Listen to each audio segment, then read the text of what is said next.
I know this is the Toolbox, Video Toolbox, and the idea is how do you work with brands in video creation? And we've done so much with so many different types of content creators in the space, and we firmly believe that the economics around content have changed so dramatically that the approach towards content has to be very different.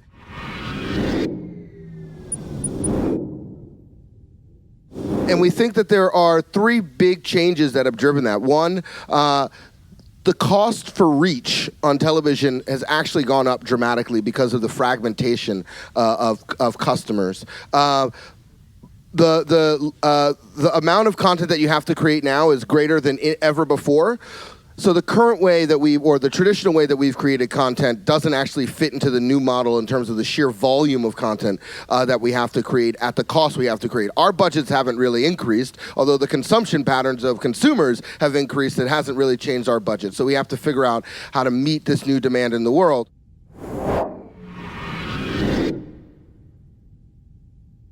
And the next thing is really the advent of the mobile device and the fact that not only are more consumers consuming content on that channel, but also that they also have that device to capture and share content as well. And I think people think about mobile as just another channel to advertise against. But in reality, it's the one device that the consumer has with them through the entire path to purchase, through the entire consumer journey, even in some respects, the payment portion. So consideration all the way to pay.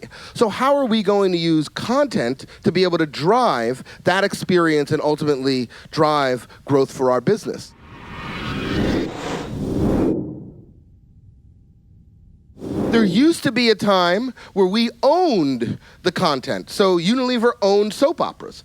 And I believe that that did two things. One, it made sure that we actually had stake in the game and potential upside, but it also forced us to create better quality content, because you have to create great content if people are willing to advertise behind it or buy it to view. And so how do we hold ourselves up to that again? And in fact, we've launched a venture fund, which the whole idea is to bring us back into entertainment content ownership. What's interesting is that many of these startups that live in the ecosystem have been able to build businesses that have created greater valuations in shorter periods of time than we have been able to in longer periods of time. So Levi's has been around for over 100 years, and Dropbox, which has been around for 7, is worth twice what Levi's is worth. And so only if we're able to kind of break the notion of our traditional habits will we be able to experience unbounded growth. There used to be a time when you had to create content for a certain cluster of folks, 18 to 34-year-olds that like sports, and we're going to create a catch-all show. But now we can create content that is culturally relevant, that has a greater affinity to a deeper cultural meaning.